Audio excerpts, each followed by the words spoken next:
আপনারা ভাবতেও পারবেন না এই কাতলা মাছের রান্নাটা এত সুস্বাদু হয়।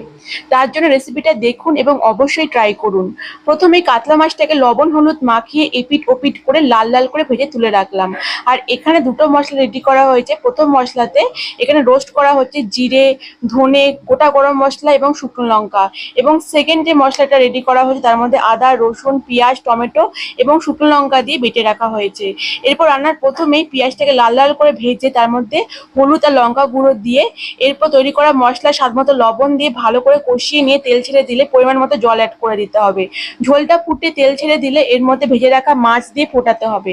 ফোটানোর পর মাছটা একটু সেদ্ধ হয়ে এলে সে আগে থেকে রোস্ট করে যে মশলাটা রেডি করা হয়েছিল সেটা বেটে দিয়ে দেওয়া হলো এবং ঝোলটা ফুটে এরকম তেল ছেড়ে দিলেই রেডি হয়ে যাবে এই দারুণ স্বাদের কাতলা মাছের রেসিপি।